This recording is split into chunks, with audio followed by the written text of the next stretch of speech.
was going to say, apparently we should get started. Since everything.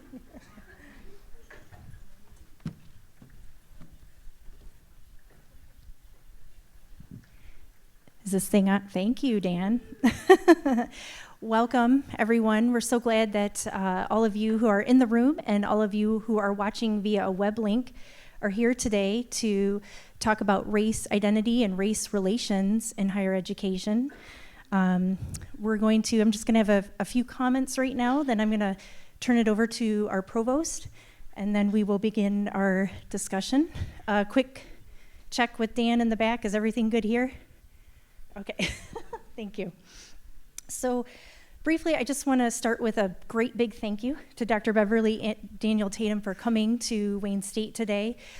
We have been talking about race identity and relations on campus, and this is going to be a continuing of a conversation that won't end today, so we're very glad to have you here. I'd also like to take a moment to thank all those offices who participated in bringing Dr. Tatum here today, which is the Provost Office, the WIDER Grant, Diversity and Inclusion, and University Libraries. So I have a few more comments in front of their beginning of the discussion, but for now I'd like to welcome Dr. Keith Whitfield for a few opening remarks.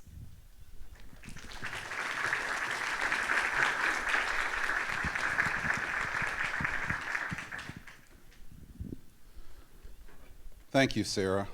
Well, good afternoon. Good afternoon. You know, you guys are getting better at that. Sarah did leave out that the Office for Teaching and Learning is also a sponsor of this. Yeah. So welcome to all of you. Welcome, Beverly Daniel Tatum. I think we're very much looking forward to the kind of discussion that we can have here because it's an open discussion. It's one that touches on things that are at the heart of what Wayne State represents, which is diversity and inclusion.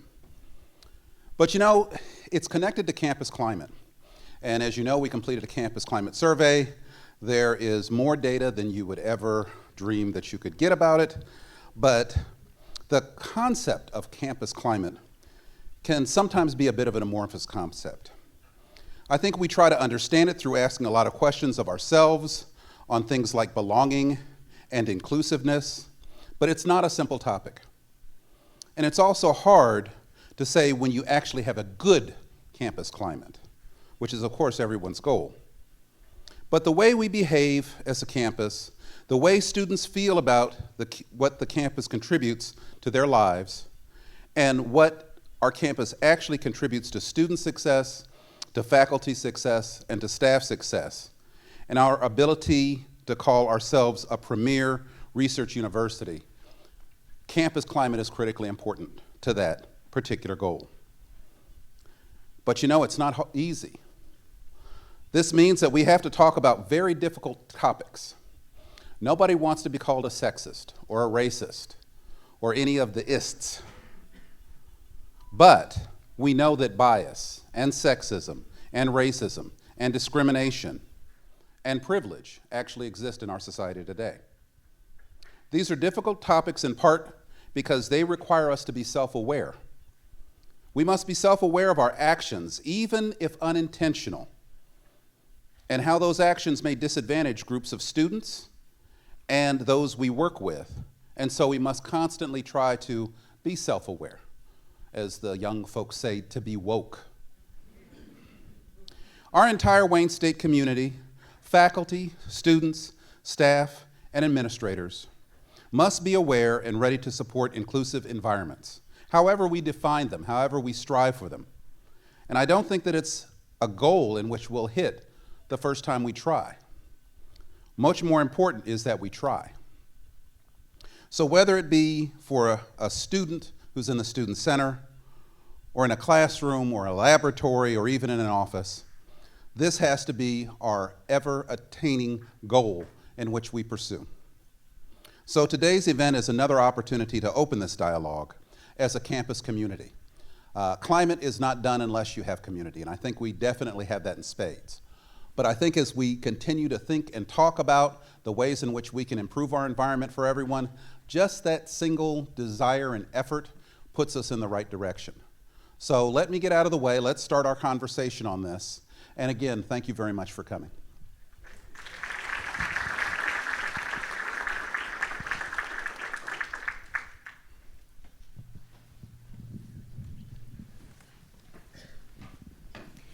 Thank you, Provost Whitfield. Okay, so a couple other things just to think about as we move forward with today, and I know we will get there, I promise. I won't take too long. I'd like to mention that before Dr. Tatum's visit, the Office for Teaching and Learning and the Wider Grant facilitated a book club on her book, Why Are All the Black Kids Sitting Together in the Cafeteria, and Other Conversations About Race. And we do want to take a quick moment to thank over 70 participants from campus who came to open up and talk about our campus and our culture. Facilitators for that event were Marquita Chamblee, Leo Savalia, Danielle Paget, Andrew Feig, and Leah Robinson. Just a quick round of applause for them. And I also want to take a moment, so we intentionally facilitated this programming so that it was available to those who could not come on campus, and we want it to be as inclusive as possible. So if you are watching from online, you'll notice there's a chat feature. Please ask those questions. When we come to the audience questions, we will be handing the facilitators those questions from the chat message area as well. So know that we will alternate or however we need to do to make sure that everybody is included.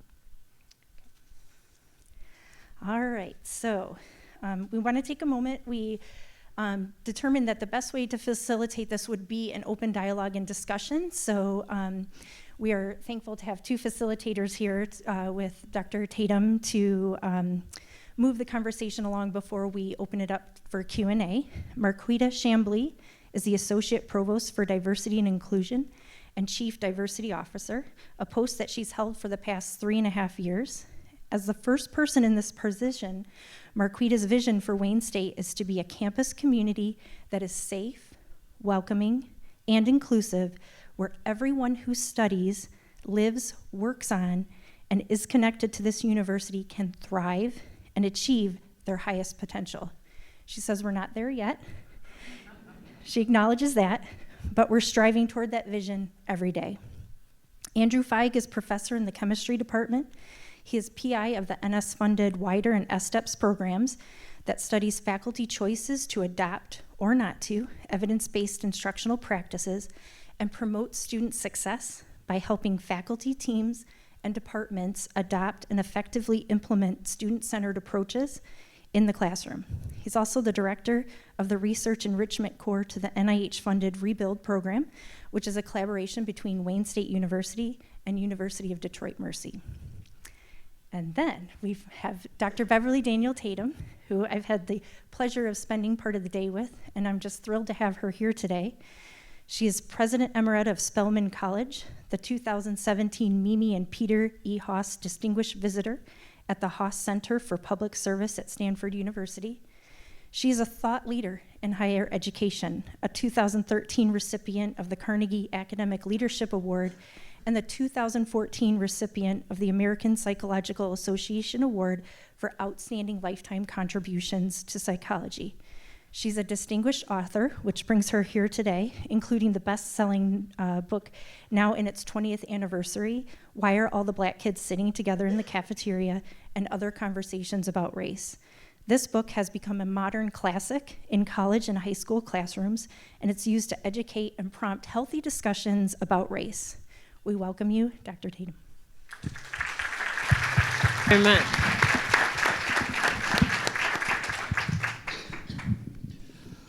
Dr. Tatum, welcome to Detroit, welcome to Wayne State. And so you've had the opportunity to visit many campuses talking about your book and during the research for your book.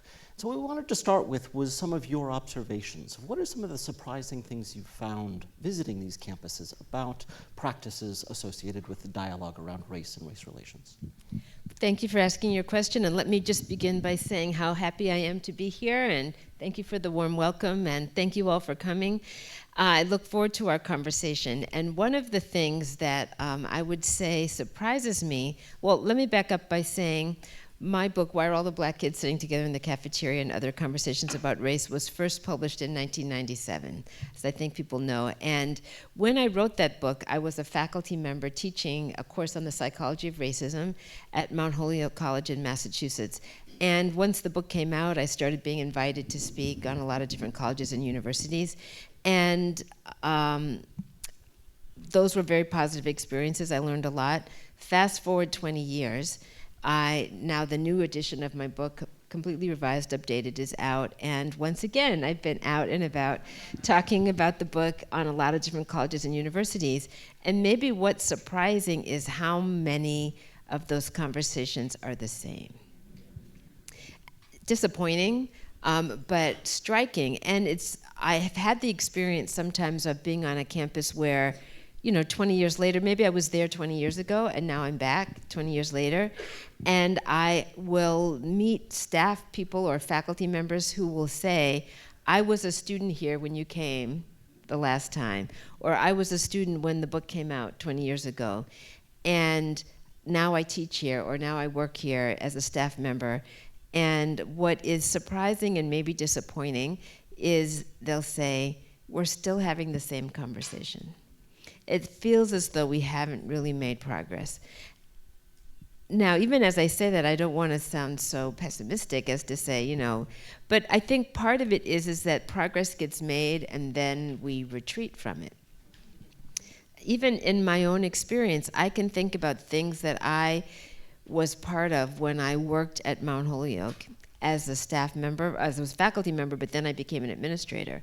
I was dean of the college, and there were some things that we did when I was dean in 1998 that kind of fell away.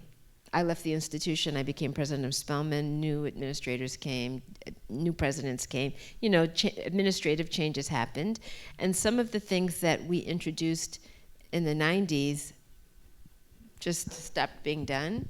I was back there this past year, and they're doing them again. But there was a gap when they weren't being done, and I think a lot of institutions are like that. So when we think institutionally, one of the things that I learned from that experience was just, when you're in an institutional role, you have to think not only about how can you initiate something, but how will it be sustained, with or without you, right? So that is one of the things that I think a lot about.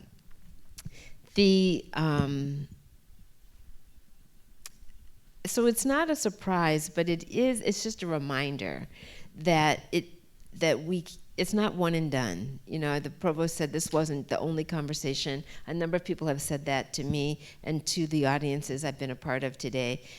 We have to be continually focused on creating inclusive communities, creating dialogue, because if we don't, it's easy to fall back into old habits and old silences. So with that in mind, right, a lot of us have diversity, equity, and inclusion programs, and we have some great ones on campus as well. Mm-hmm. But how do we get to culture? Because that's when it sticks. Yes. So when I was president of Spelman College, one of the books I read was called Leading Change. And I used that book a lot. I had my administrative team read that book, Leading Change. The author's name is escaping me at the moment, but we read the book, and there were 10 things, sort of steps in this book. I mean, it's not as simple as a checklist, but there were 10 things that you could do to really kind of secure that change. And as we were working on it, I really thought a lot about it, because I didn't want to have happen at Spelman what I saw happen at Mount Holyoke, introduce some things and then have them fall away when leadership changes. Was it possible to really anchor the changes you were trying to make? And one of the things that I recall about it, besides articulating a vision, that's important, obviously, who the leaders. This morning I was with a group of administrators, and I talked about leadership being so important, not just from people who have titles, the president, the provost, the deans, the department chairs, but that we all influence other people. So everyone in this room can be thought of as a leader because you all influence others. And so when I talk about leadership, I'm not just talking about, people with titles and offices, but if you think about the need to articulate that vision, and then the author's name is John Kotter, by the way, came to me, Leading Change by John Kotter, with a K, Kotter. We need to articulate that vision, but then you need a team of people helping you, right? You can't do it by yourself. And so when I talk about a team of people, that could be an administrative team, but it could be a whole community of folks who are galvanized by that vision to say, here's the role that I can play in creating this inclusive community. And as you are moving things forward, one of the things on this list of things one has to do to change culture is to celebrate victories, right? To lift up the wins, that there are things that you do that move it along, but if you don't pause and celebrate those victories, maybe nobody knows, right? So it might be that there are faculty, as I know you're working on this grant, and that there are faculty members who have really gotten good at reducing performance disparities in their classrooms. But do we know about that? That's a win. If somebody has figured that out, we need to lift that up and celebrate it. And if we have been working on improving outcomes for graduation, everybody should know what the old number was and what the new number is. That if we are, one of the things I was working on at my institution was increasing alumni engagement, particularly in support of the college. And every year people heard from me what the new number was, in terms of percentages, because it was important and you want to celebrate your successes. And then you have to, but what's really critical to the culture, I think, is to engage folks at all levels of the organization. Because, if it's just, me and my idea, when I leave, it's gone, right? But if there are people at all levels of the organization, the administrative assistants, the staff person who's been here for 40 years in the same role and is, and is the holder of institutional memory, and the, long-term faculty as well as the new folks.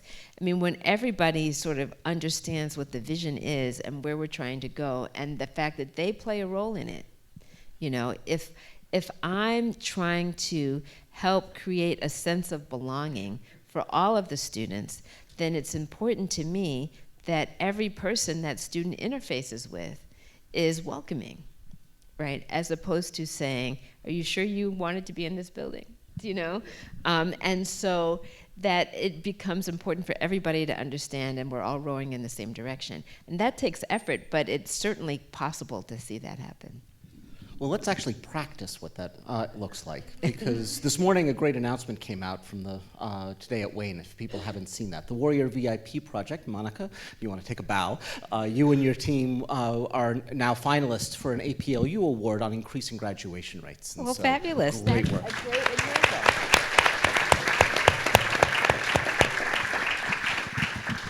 So this is actually a nice segue because, when you talk about culture change and talk about some of the things that you're talking about, and you look across the audience that's here, so much of our conversation around race and other topics, we're often preaching to the choir. We're talking to the people who are already fired up about it and already thinking about it.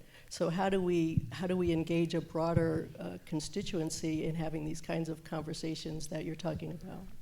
Well, I have something I'd like to say about this. This question comes up a lot. When you were asking about visiting other campuses and what often people ask, this question gets asked a lot. Because everyone feels as though not enough people are engaged in the conversation. And so the question always is, what do we do? We're preaching to the choir. And I always like to say, to begin, don't underestimate the value of giving the choir a chance to rehearse, right? The choir needs rehearsal. And, you know, if we were to imagine this room as the choir, you know, all of you singing in this beautiful choir, you know, singing the song of diversity, equity, and inclusion. We're all singing that song. And, you know, we all sing it the best we can, but I don't know about you, but I've been in choirs that don't sound that hot, right? Because we need more practice, right? We need more practice. You know, sometimes if people don't come to practice, they forget the words, and, you know, you're trying to perform, and someone is supposed to be silent, and someone sings that moment, right? So it requires rehearsal. It requires practice. But here's the thing, when the choir is singing really well, we've all had this experience too, you've been someplace, there's a community choir, they sound great. They look like they're having fun. And you think to yourself, if I had time, I'd join that choir. You know, I'd like to be part of that choir. When the choir is really singing well, people do want to join. There are always some people who don't like to sing. There's no question. There's some people who will say, I'm not participating. I don't care how good they sound. But the fact of the matter is, good singing, you know I'm speaking with an analogy here, right? You know, good performance inspires others. And they'll say, you know, gosh, how did you do that? You know, the students in your class rave about what's happening in your classroom. I saw that, you know, you just got that award. You know, how did that happen? And when you are really performing at a high level, people want to know how to get, you know, everybody wants to be part of a winning team. And so that inspires people. So the first thing I want to say is don't underestimate the value of really strengthening the choir you've got. And then I think it becomes important for all of us to recognize that we do, I said this earlier, I just want to underscore it, we all influence other people. And I like to talk about what I call the ABCs, and this might be a place to talk about that. Because when we talk about creating inclusive communities, one of the things that it's an acronym, and this acronym came from, it was created on my first day as Dean of the College at Mount Holyoke. I wasn't trying to create an acronym, but I was speaking to all of the staff members who reported to me under the Dean's umbrella. And I was talking about my vision for our unit, and I said one of the things that we have to really be focused on is figuring out how we can affirm the identities of all of our students so that they feel seen, heard, and understood in this community. And how do we build community where everyone feels like they have a shared investment in the mission of this institution and what we're trying to accomplish here? And how do we cultivate the leadership of the next generation of students? Because every institution, either explicitly in their mission statement or implicitly, sees itself as preparing young people or its students at whatever age for leadership in their communities, in their jobs, in their professions. And how can we do that effectively unless we help them learn how to engage with people different from themselves? Because our population, certainly in the United States, the demographics have shifted. I like to say, if you don't know how to engage with people different from yourself, you're just turning yourself into a dinosaur, because you cannot be effective in the world of the 21st century without that capacity. So when I said those things, people said, okay, affirming identity, building community, cultivating leadership. That's what we're doing, right? Yes. ABCs, affirming identity, building community, cultivating leadership. And the affirming identity piece is the one I want to pause here and speak about for a moment, because it's foundational. It is foundational. You know, I am a psychologist, and one of the things I know is that everyone wants to feel seen, heard, and understood. That's just part of who we are as human beings. And some parts of ourselves are more likely to be recognized and affirmed than other parts. We all have multiple identities. By that, you know, I can describe myself as African American, as female. I can describe myself as a mom, as a wife, as a sister. I mean, there are lots of different ways, able-bodied, there are lots of different ways I can describe myself. Some of those identities are more salient for me than others. And if you'd asked me when I was a college freshman which one of those identities was most important, I probably would have focused on being African American, not even female, even though I went to a school that was largely male, and so you'd think that maybe the female part was most salient, but that's not what I was focused on. It was really about being African American. That was the most salient identity for me at that moment in my life. But having said all of that, let's imagine there's a photographer on the stage with the three of us, and that photographer takes a photograph of all of you in the audience. Let's imagine the lights are up, it's a really great photograph. And as you're leaving, you get a copy of that photograph. What is the first thing you're gonna do with your copy? Look for yourself. That is the only honest answer to that question. You're gonna first look for yourself, right? You're not, oh, I'm looking for, Beverly. No, you're looking for yourself. You're gonna look for yourself, and after you've found yourself in the picture, you're gonna evaluate how you look, right? So not only do you want to find yourself in the picture, you want to find yourself in the picture looking good, right?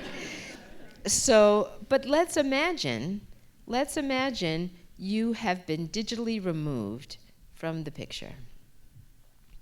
As I look out here, most of the seats are filled, but there are a few empty seats. Let's imagine there had been people sitting in those seats, but someone digitally removed them from the photograph.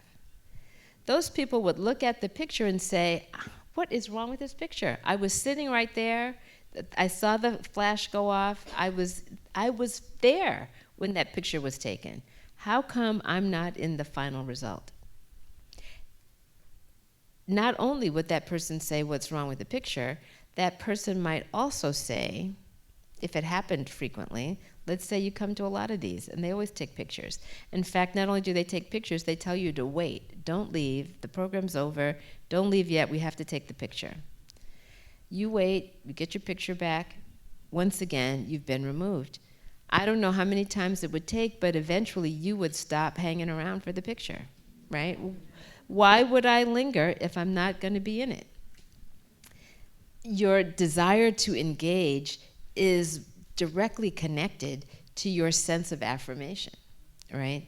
And if we think about our classroom spaces, the syllabi, the co-curricular programming we do, if we think about the campus as a whole as being like a giant photograph, people walk around looking to see themselves in it. And when they do, they feel affirmed, and when they don't, they wonder either what's wrong with this picture or what's wrong with me? Why am I never in this photograph? So I always like to say, if you don't remember anything else we talked about today, remember this. Ask the question, who's missing from the picture? And if you get in the habit of asking that question, you're much more likely to include people than to leave them out. I mean, sometimes we don't get it right, and I like to use a Spelman example in this case. When I first arrived at Spelman, I got there like August 1st, school opened August 10th. I mean, they open early in Atlanta. And one of the things that the staff had done in cooperation with student orientation leaders, new students, first-year students arrive early for a week of orientation. So they're there for orientation, and there's a big banner across the gate of Spelman, and it says, back in 2002, it said, welcome, class of 2006. Right, the new students were in the class of 2006. And it was a perfectly welcoming, building community kind of thing to do. But some people were left out of that sign. Who was left out? Transfers. I might be a new student, but if I've transferred from someplace else, I'm not in the class of 2006. So if everybody's talking about welcome class of 2006 and they never use the word transfers, I'm feeling invisible. Already, I mean, the intention is not to leave me out, but I'm feeling left out. I don't see myself. So how do we fix that? Well, we have a new sign. The new sign says, welcome, new students. It's a more inclusive way of making sure, I mean, whether you are a traditionally aged student who's going to graduate in 4 years, as most students at Spelman do, or maybe you're a transfer student, or maybe you're a non-traditional, older, returning student, and you're part of what was known as the Pauline Drake Scholars Program, and maybe it's going to take you longer than 4 years to finish. But that question, who's missing from this picture, who, despite our best efforts, has been left out, helps us get in the habit of including people. And if we figured the A out, the B works much better, right? Because all of that building community stuff we are trying to do with the class of '06, to just use that as an example, only works if we have also thought about those other people, right? The transfers and the Pauline Drake Scholars, et cetera. So if we try to do the B without thinking through the A, the B usually doesn't work as well as we wanted it to. And then the C, cultivating leadership, is really about giving people a chance to practice. I mentioned orientation leaders. Those orientation leaders are student volunteers, enthusiastic about being in that role. But as they are doing that work and in their enthusiasm, taking someone aside and say, well, let's think about that. If we do it this way, will everyone feel included? How about if we, let's just think through this problem and help develop that habit of mind? Because when people have a chance to practice, they get better at it. So those ABCs, I think, are part of the long response to your question, but it's part of the choir's rehearsal. And when people really get good at it, it spreads because, you can teach it to somebody else. And so the responsibility of the institution then is to make sure that we're providing those ongoing opportunities for the choir to get rehearsed. Absolutely. Absolutely. And there are lots of ways. So, when sometimes the question is, how can we? There's some people who are enthusiastic, they show up at everything, and then there are other people who are maybe on the fence. They just need a little encouragement. So how can we encourage? And institutionally, there are strategies. Sometimes it's food, right?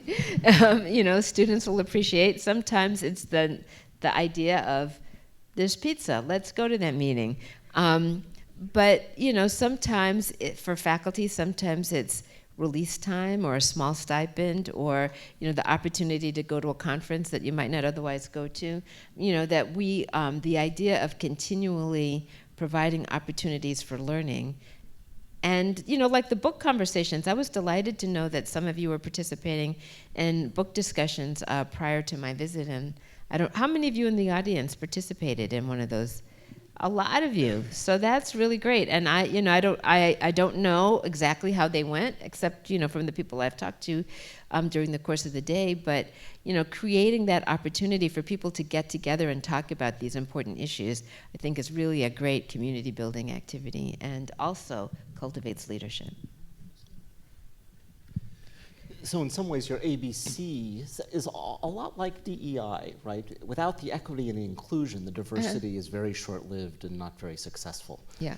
And so let's use that as a segue to say, what does a really inclusive higher education community look like? Well, that's a great question. I think that there are a variety of metrics we could use, right? So I'm thinking about one metric is graduation rates, right? So if we have opened the doors to students, we've admitted students. The worst thing, let me just say, the worst thing for a student is to take on debt and have no degree. That is the worst. Students are better off not starting if they're not going to finish, if at the end of the day they end in debt, right? So if you're taking on debt to go to school, and a lot of students need to do that, then it's really incumbent upon the institution, I think, to do everything it can to ensure that that student's investment results in a degree. And one of the places that's done a great job with this is Georgia State. So I live in Atlanta, and Georgia State, led by President Mark Becker, has earned a lot of accolades because they have really been closing the graduation gap between, not just between black and white students, but between first gen and other students who have a history of college in their family, low-income students, Pell eligible and non-Pell eligible, and they have been doing that largely through interventions, what I'm going to call just-in-time interventions, right? So and they are using big data analytics. Georgia State's a huge place, thousands of students, but very diverse. In fact, President Becker would say they are educating more black students in Georgia than the HBCUs collectively, right? Because of its size, and it's a very diverse student population. And so in that context, the fact that they have closed the graduation gap, the graduation rates aren't as high as they'd like them to be, but there's no difference, right, between the white students' graduation rates and the black student graduation rates. And a lot of that has happened as a result of using data analytics to intervene with students when they're about to go off track. So if you are a first-year student and you're supposed to be taking 4 courses and you want to drop one, that decision to drop one may set you back in your major in ways that you don't anticipate, or may throw your financial aid off in ways that you don't anticipate. And unless somebody intervenes with you right away, you've put yourself on a path that's gonna lead you, that's gonna derail you. So that's one example. But even as I lift up that example where that's one metric, we could say, well, they're closing the achievement gap or the graduation gap, but have they mastered the climate gap? I don't know, I can't comment on that. But so this is to say that's one measure. Another measure might be student satisfaction. How happy do you feel? I'm getting through my courses and I'm going to get my degree, and that's what I came to do, but it wasn't much fun. I'm just saying, I'm making that up. So let's say, and I can think of places like that. I was recently on a campus where, the students of color that I spoke with did not appear to enjoy the experience very much, though they were very likely to graduate. And they were very likely to be supported in terms of their financial aid, but they didn't really feel a strong sense of belonging. And so, so climate surveys like the one that's just been done certainly can be one measure that we can look to. Another measure, which as a college president I was paying a lot of attention to, is the enthusiasm of the graduates. Do people, after they leave, support the institution? And that's often an indicator of enthusiasm and satisfaction with the experiences that they had on the campus.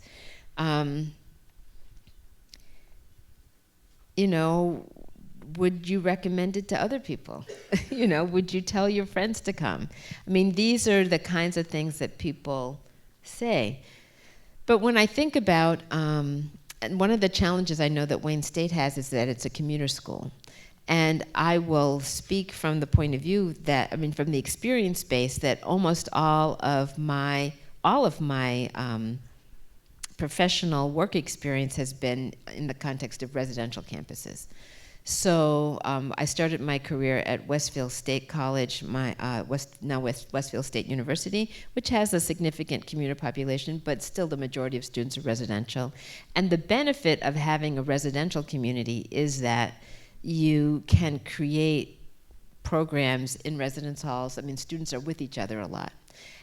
That can be a source of strength if those programs are going well, and if the living community is a positive experience. It can also be a source of conflict. If there's no structure in place to help students navigate the kinds of differences that inevitably arise when you live in close proximity with other people. So I'm coming back to your question, which is, give me an example of a place that's really doing it right. And I don't know any place that has checked every box, but there are certainly some places that are working very hard at pieces of it. And so it's like putting a puzzle together. And one of the things that I spend a lot of my time talking about are those places that are creating structures for students to not only be affirmed, but also build those leadership skills. Here in Detroit, of course, I point to the example of the Michigan Intergroup Relations Program, the dialogue programs that are in place there. Those intergroup dialogue programs that are in place for undergraduates at the University of Michigan are not universally experienced. Not every Michigan student participates, but those students, but there are lots of opportunities for students to participate in them. And when they do, they are definitely developing leadership capacity, which will benefit them down the road. And there's research that supports that. There are places, there are a lot of Michigan graduate students who left Michigan and went to other institutions who have brought that idea of intergroup dialogue with them. And so there are now many places across the country that are trying to figure out how can we have a dialogue program on our campus, because it, I think it's quickly becoming a best practice.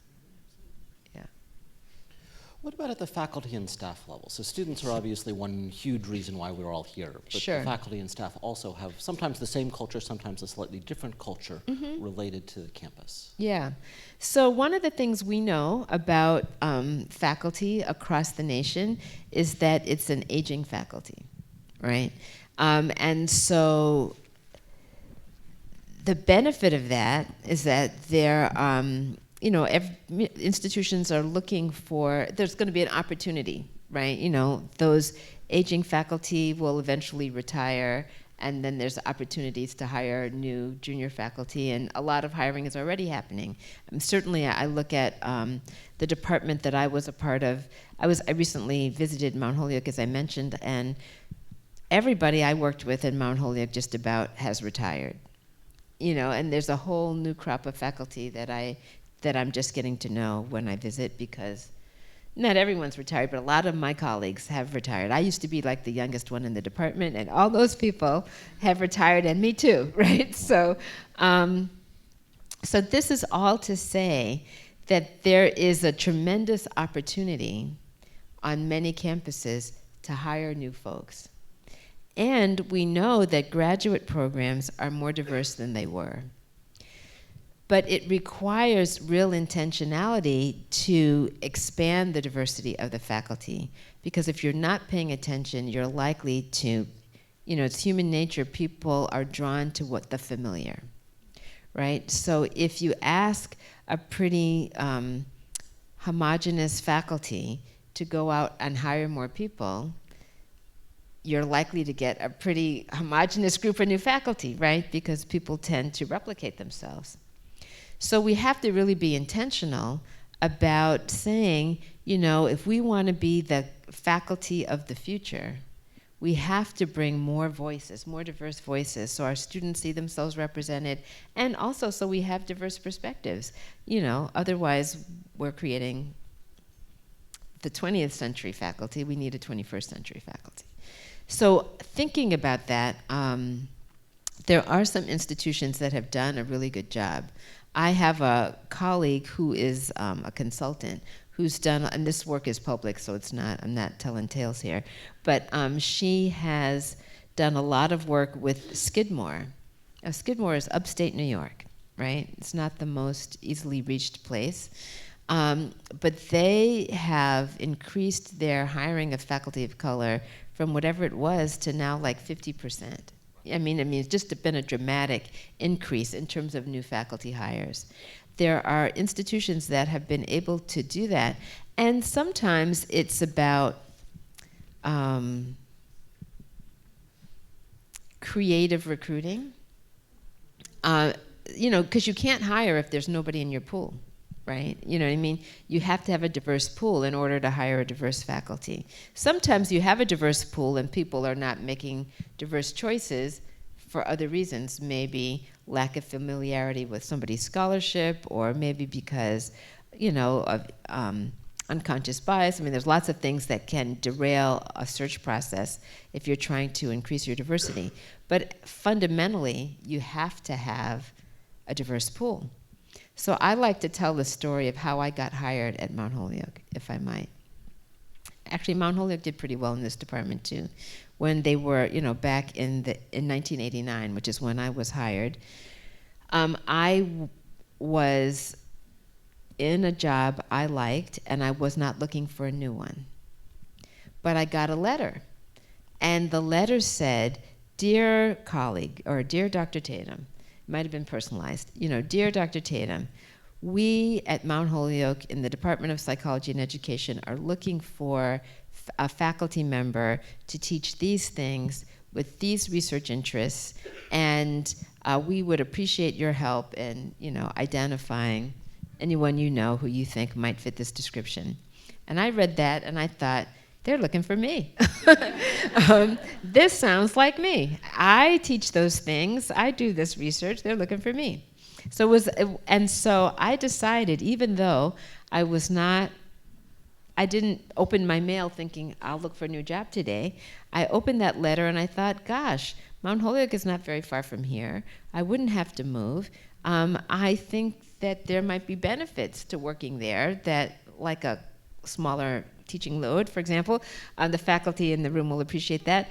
But anyway, I read it and I was sufficiently intrigued that I decided I would explore the possibility.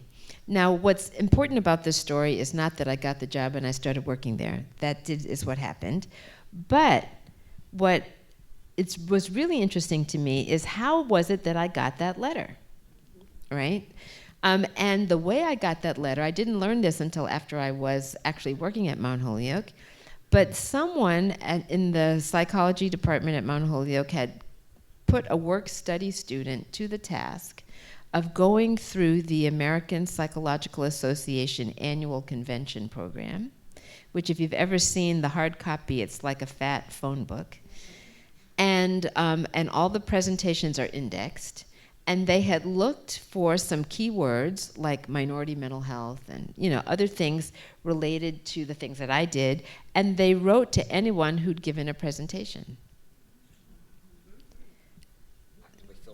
Fill the pool with the people. Fill the pool, right? You know what I mean? So they could have just put an ad in the Chronicle. I never would have seen it because I wasn't looking for a job, right? But so they were I thought that was a great strategy, which anyone could do, right?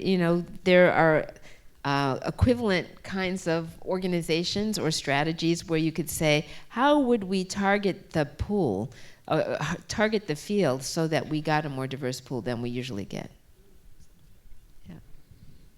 So one of the things I want to transition us to thinking about is, so we have a lot of conversations around diversity, equity, inclusion, et cetera. Yep. How do we move from talk to action to where we're really walking the things that we're talking about? Well, I want to say let's not, action is necessary, of course. We know action is important. But I like to say that talk can lead to action. So sometimes if we want to just go to action, it's kind of like the A and the B. You got to do the talk to get to the action. And why is that? There is what I'm going to call an empathy gap on our campuses. And what do I mean by that? What I mean by that is that if I don't have any awareness of what someone who's different from, if there's someone whose experience is very different from mine and I don't know about it, let's say someone who is religiously different from me, I identify as Christian. And so let's say I don't know anything about Islam or Hinduism or some other religious tradition, and there are students for whom these traditions are, that's their religious tradition, and I don't know anything about it. I am likely to do things that cause problems. I'll give you an example. This is an example coming from my Spelman experience. If I don't know that there are students fasting through Ramadan, right? First of all, if I don't know what Ramadan is and when it happens, that's a problem. But let's imagine that I don't know about the fasting process. And let's imagine that we have and I'm in charge of dining halls. And let's imagine that our policy in the dining hall is that you can't take food to go. You got to eat it in the dining hall. Let's imagine.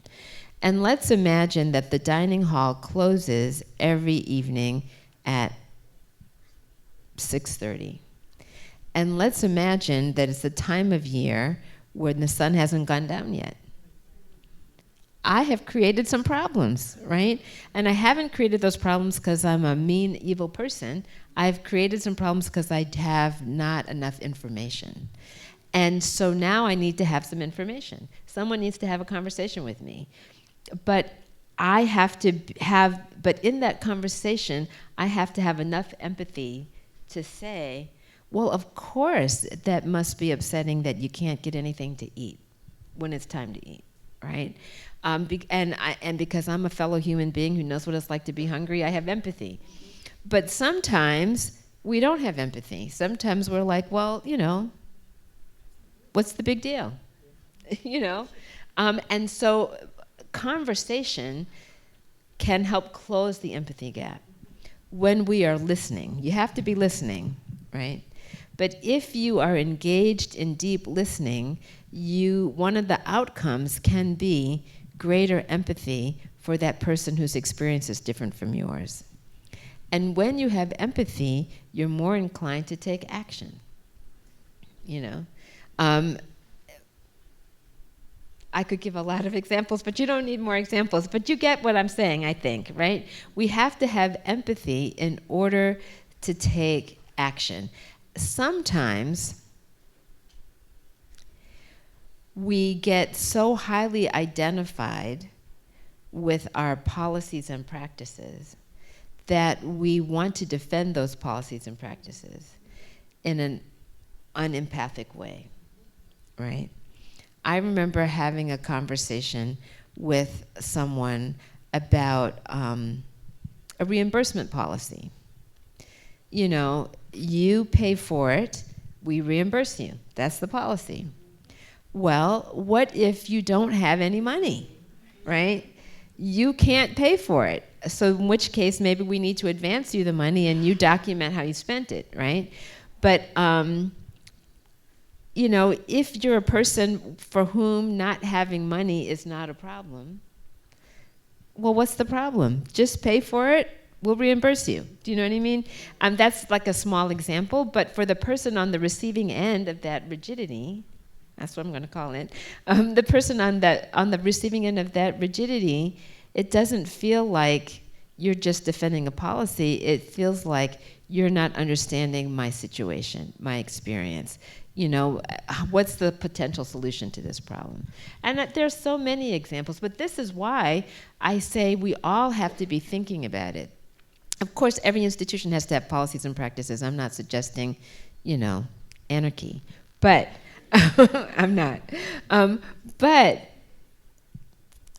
it's very important, I think, for everyone at the organization to say, is this thing that I have been doing all these years, is this thing facilitating progress, facilitating success, or is it a barrier? And sometimes we don't think of ourselves as barriers, but we are, because we don't understand in an empathic way what we're dealing with. Does that make sense? That makes total sense. So for each of us, the task in some ways is to understand what our role is in this system. Yes. In evaluating what are the policies and practices that potentially have disparate impacts on different people. Yes. Yeah. Yes. So at this point, let's transition and see what some of your questions are that you want to bring into the That would be great. conversation. So if you raise your hand, we'll come find you. We have two mics that will circulate. We have some people potentially from online. If you could please introduce yourself when you ask your questions, please. Thank you. My name is Aaron Handelsman. Thanks for being here, Professor Tatum. I had a question. First of all, I really appreciated your answer about the value of choir practice, and that relates to the question that I'm asking. I have done a lot of work around racial equity, incorporating that into organizations and institutions. starting more from like the angry, really trying to prove myself as a woke activist person, Yes. right?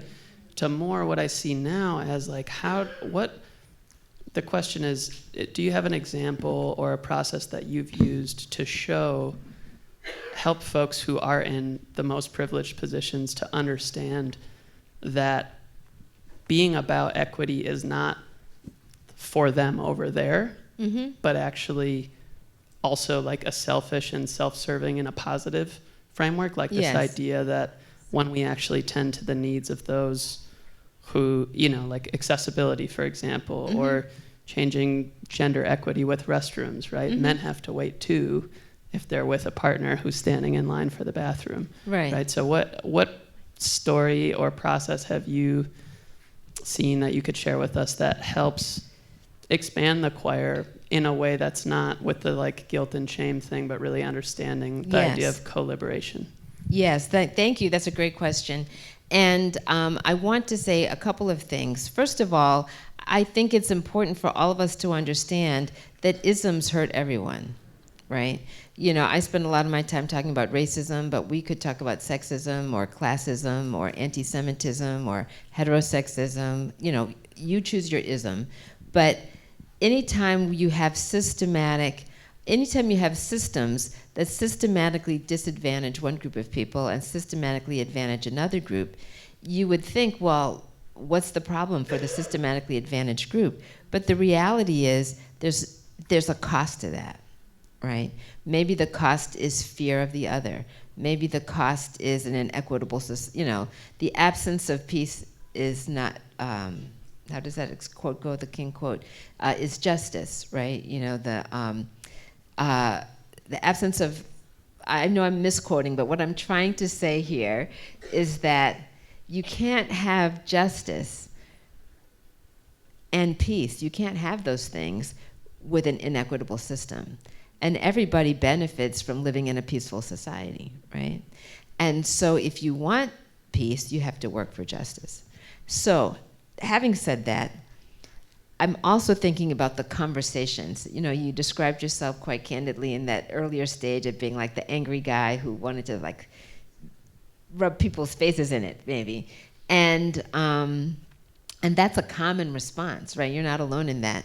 And there is a way of talking to people when you're talking peer-to-peer. And by that I mean, if you are in a dominant category relative to an identity, let's say, two white men talking to each other, or I identify as heterosexual, speaking to another heterosexual about LGBTQ issues, or one white person speaking to another white person about race.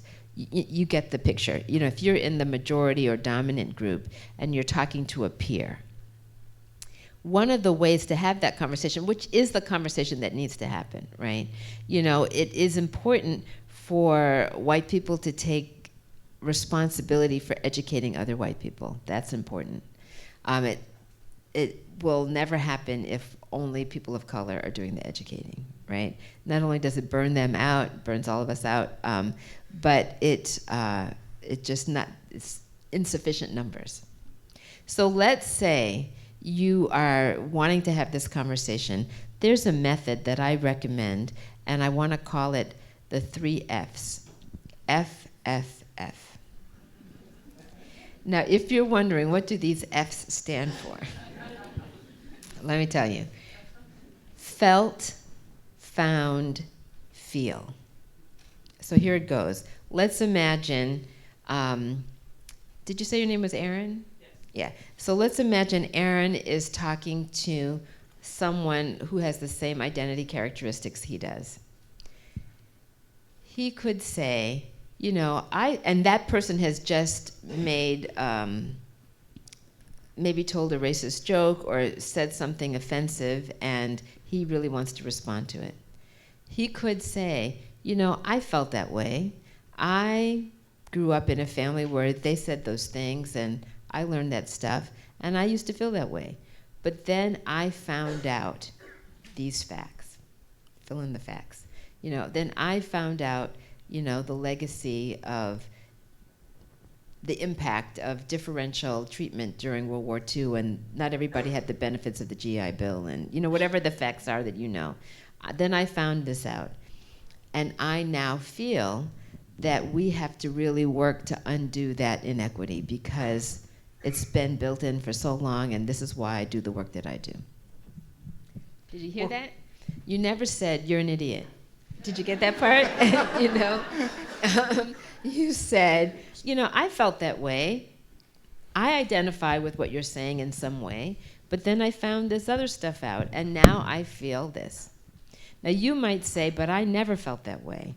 That thing that person just said, that thing that person just did, not in a million years would I have said or done that thing. In which case, there's a slight variation. Because you have to be authentic, right? You have to be authentic. And the authentic variation is this. Many people feel that way. But I found out, blah, blah, blah. The rest goes on. Thanks for that question. Hi, Dr. Tatum. My name is Kafi Kumasi, and I'm an associate professor in the School of Information Sciences. I've used your work. I thank you for your work. I've been using some of your activities from the book, like the 6-word descriptor activity, which for the last 10 years, the data still shows that white identity is normalized as the sort of invisible cultural norm, and people of color tend to identify themselves first by their race. So I just wanted you to know that that is still true. Still true. And I do use the ABC activity for helping future library students understand how to evaluate their collections and who's missing. So thank you for that. But my question relates to how to include these conversations in the STEM realm. So we're doing a cluster hire for big data people in the looking for faculty to come to us with various skills, and we're building the job description. But I find myself as, even though I'm in the School of Information Sciences and my PhD is in curriculum instruction, so I was trained kind of in more of the literacy and racial identity, so I read your work in grad school, but now I find myself kind of always having to insert issues of race and culture back into the STEM conversations. So question for you is, how have you approached that? I'm happy to see the Dean of Chemistry here, because that means we're ahead of the game. Not Dean, just Professor. Oh, Professor, okay. But I find that it tends to be so far in more of a narrow kind of scientific, not social science way of thinking, that it's like, I'm glad that I'm on on the committee, but how have you kind of made those bridges with faculty from more of the STEM who may not have a humanities or social science background? So if I'm understanding your question, you're asking, I'm hearing a couple of things in your question. One I'm hearing is, how do we identify talent, right? I'm on a search committee, we're looking for people. How do we identify talent that in a field where people are underrepresented, how are we going to find a diverse pool of candidates? And one of the things I would say that you can do, and no matter what the search is, right? No matter who you're looking for, what the field is, one thing that you can put in a job description that I have found helpful in my own work as an administrator has been to put something in there about ability to work with a diverse group of students. And that's important for multiple reasons, because if you've got a diverse community, you don't want anybody who doesn't have that ability, right? But whether you hire a white male candidate or not, you want to, let's imagine you've done the search and the top candidate is a white male candidate. You want that white male candidate to have demonstrated his ability to work effectively with a diverse group of students, right?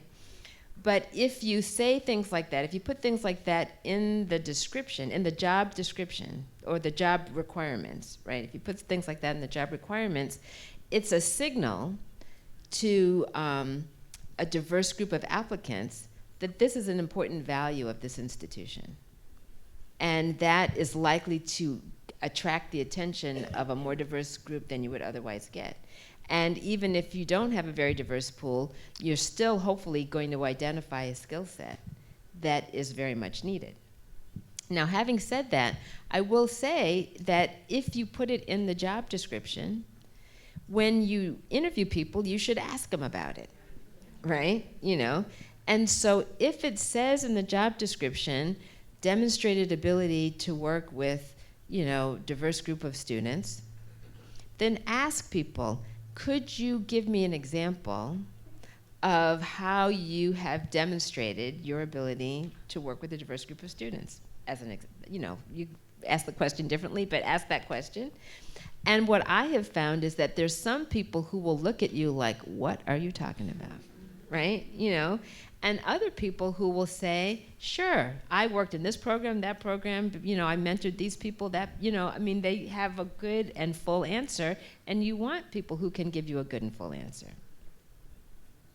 That's my best tip.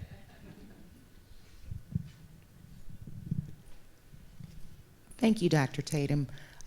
My question is, as we have these conversations and these dialogues, how do we navigate all of these experiences when we're moving, when our communities are moving more and more to a virtual and an online platform? That's a great question. So are you asking, but let me clarify it.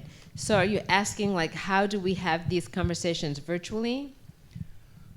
I teach, among other things, but Mm-hmm. my class is online. Yeah. And when we're creating community, and I particularly teach social justice movements, Yeah. and we have these conversations all the time with a diverse group of students. Sometimes the conversations can be derailed on an online platform, like an email or Yeah. like a text. Right. Because someone said something and you don't have the opportunity to see the person face to face, the nuance of the tone, all of that. Yeah. Absolutely.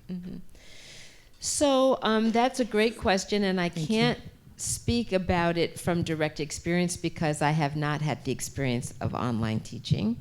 But I can say that I've had the experience of being participating in like an online webinar, you know, where I'm like the guest speaker.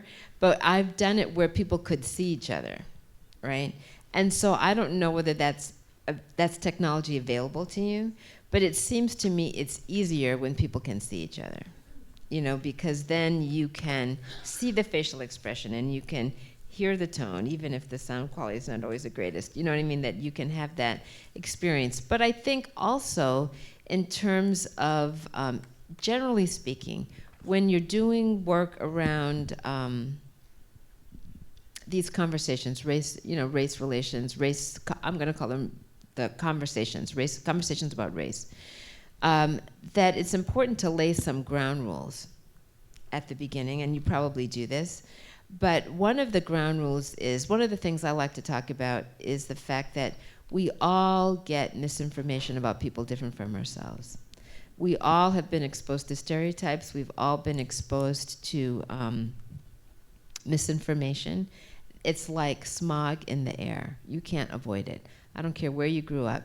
I speak with some confidence that no matter where you grew up, whether it was in the United States or outside the United States, you got misinformation about somebody.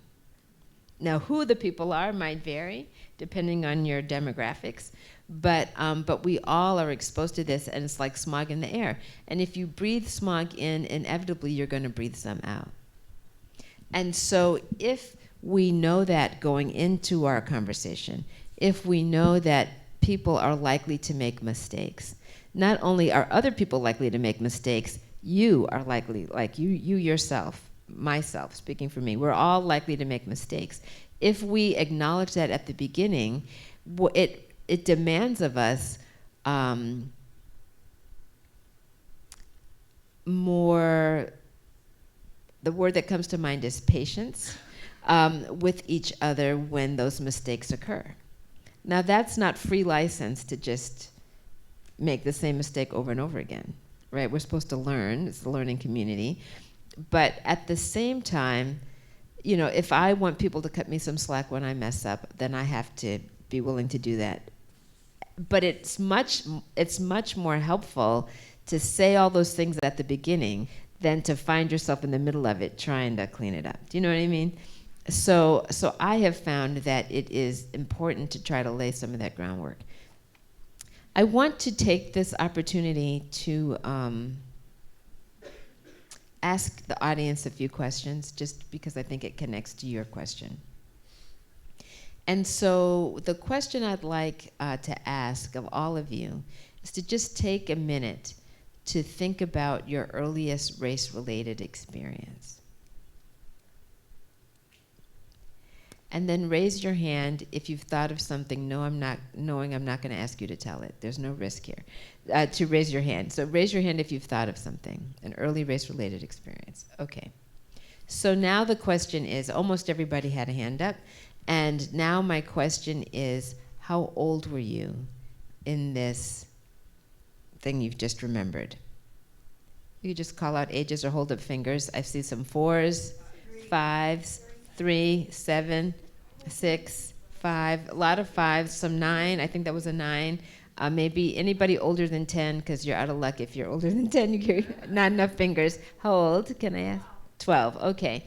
So a lot of people had like 5s and 6s, some 7s, 3s, 4s, early preschool to early elementary. Some of you might have had an older.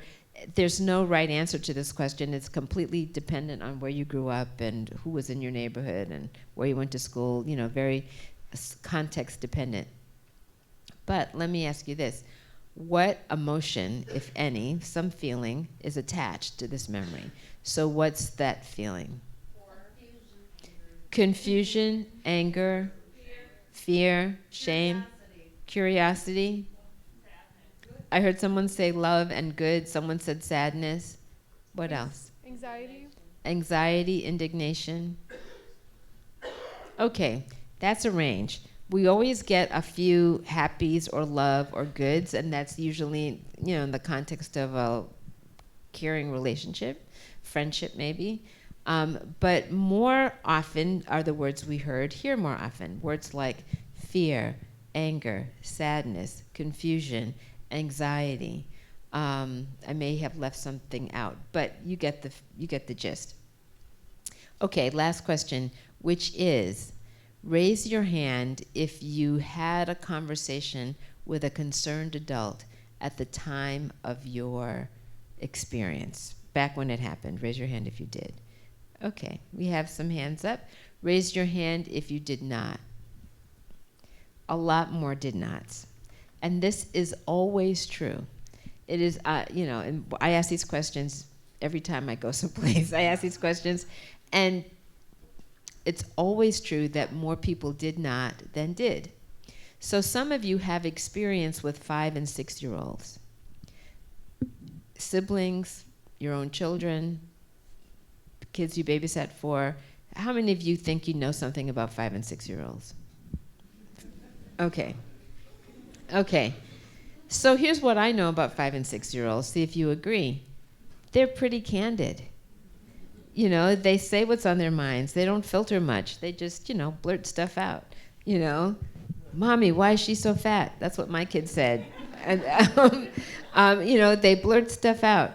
And so here's the question. Many of you had a 5 or 6 or 7-year-old memory at a time when you were just blurting stuff out, and it was uncomfortable, and you didn't talk to anybody about it. That's counterintuitive. Why didn't you? You'd already learned what? We'd already learned, even at the age of 5 or 6, you're not supposed to talk about it, right? So fast forward 20 years. Now you're a student at Wayne State. That lesson has been reinforced a bunch of times, not just at that 5-year-old moment. That lesson that you're not supposed to talk about it. It makes adults uncomfortable. These are things we don't discuss. That lesson has been reinforced a bunch of times. And now here comes a faculty member who says, let's have a conversation. You know, people's stomachs are in knots. They're nervous, right? I used to teach this course. You read about it in my book, Psychology of Racism. And when I taught it, I would always ask students at the beginning of this course, first day of class, tell me why you're taking this class. What brought you here today? And each person would say why they were here. And a lot of times people would say something like, you know, racism is really an important problem in our society. I really wanted to learn more about it. I'm very interested to hear what other people have to say about it. Did you catch that? I'm very interested to hear what other people have to say about it. As in, don't make me talk about it. I'm just here to listen, right? And so a lot of people struggle with this conversation, and a lot of people are nervous about it, anxious about it, confused, and want to get beyond that confusion, but don't know how. And it's going to come out sometimes in ways that make us uncomfortable, or it's offensive. It's, you know, without a doubt, somebody's going to say something that's offensive to somebody else, inevitably, and it's harder if you're just reading text. But I think if we set the expectation that that's part of the learning process, and maybe there's a methodology, I'd be interested to know what you've used to help students sort of pause and step back from, you know, to say, that was, you know, sometimes people use the ouch, you know, that was an ouch, or, you know, and then help people understand, well, what was it about that was upsetting or hurtful or offensive? All of that can help make the dialogue easier, but I think we have to just acknowledge that it is uncomfortable. We have a long, well-internalized sense that this is not what I'm supposed to be doing right now, and if I am doing it, I have to fight against that impulse, long learned. Okay, I think we have time for one more question. The mic's in the middle. Is this working? Okay.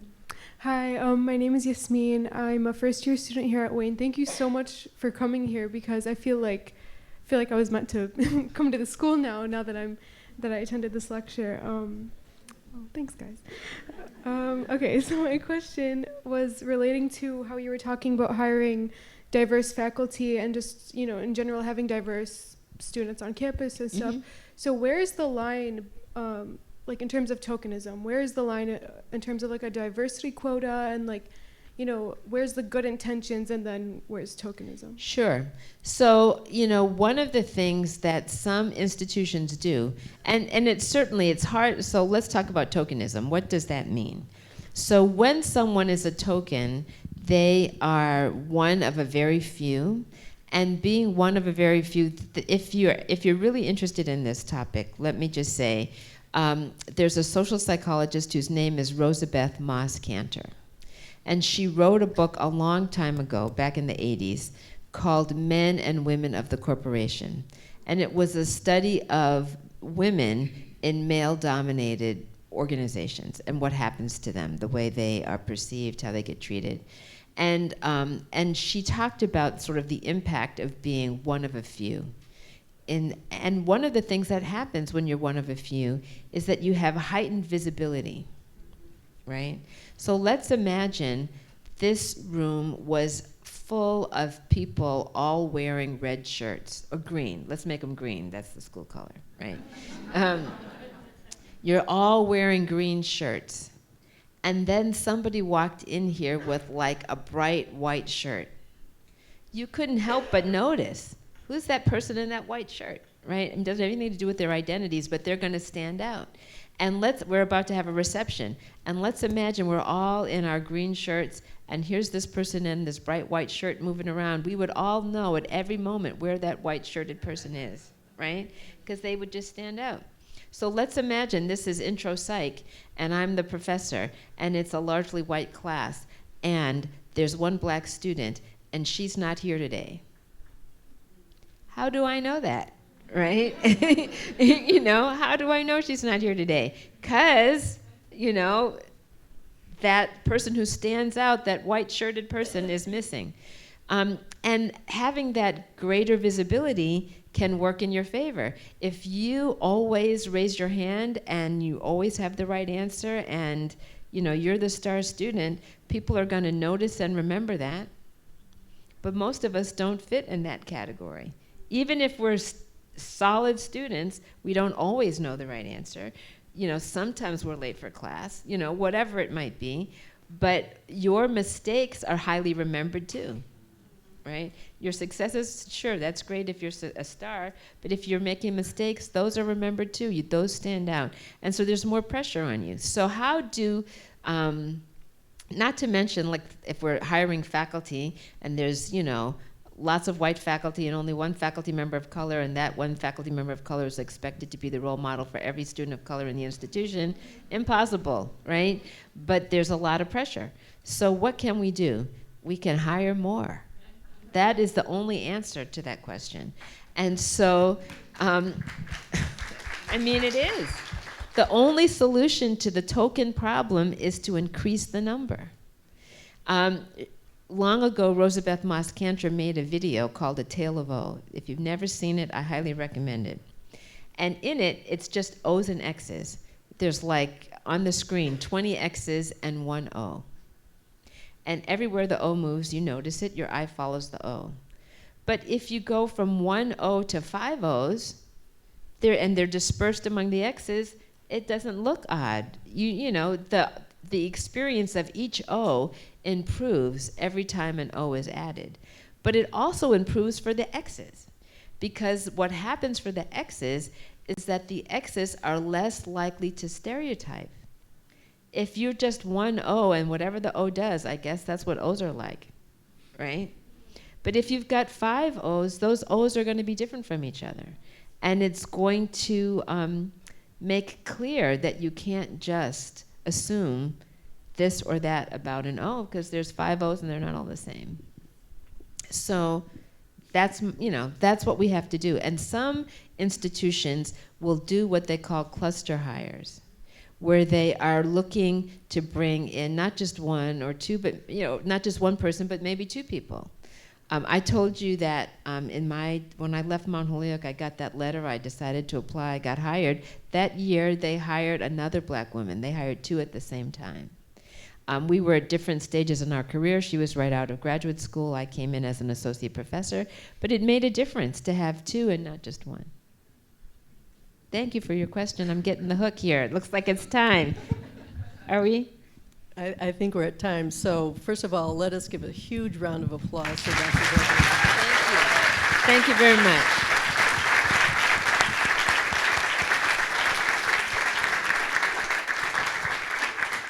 We're so grateful to have you here. And also to the folks in the audience, we will be doing a follow-up conversation to the book clubs, both to talk about a little bit more about what's next, so more choir rehearsal, if you will. That follow-up conversation will take place next Wednesday, October 17, from 4 to 5:30 in McGregor, BC. So just look for announcements, because we will be asking folks to RSVP, but it's another opportunity to kind of continue the conversation. One of the things that came up in our book club section was, well, what's next? And there was a real hunger for an ongoing conversation. So be sure to mark that in your calendars, and we'll look forward to seeing you next week.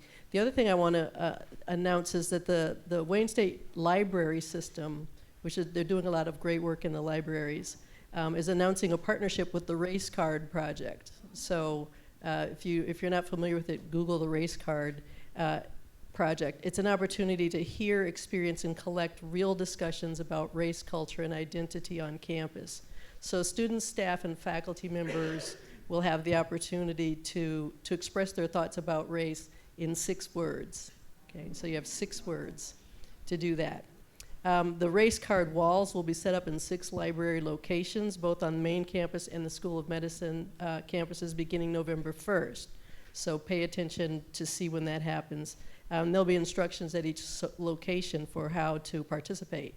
And a celebration and launch of this program will take place Monday, November 5th from 3 to 5 in the undergraduate library here. So if you have any questions, you can see me afterwards or contact Kristen Chinery, Chinery, at wayne.edu for more information. So we're practicing the choir. So stay tuned for those opportunities that are happening. Is there anything else? Well, with that, I'd like to invite everyone to continue the conversation at a reception right outside. You'll have the opportunity to meet each other and meet Dr. Tatum.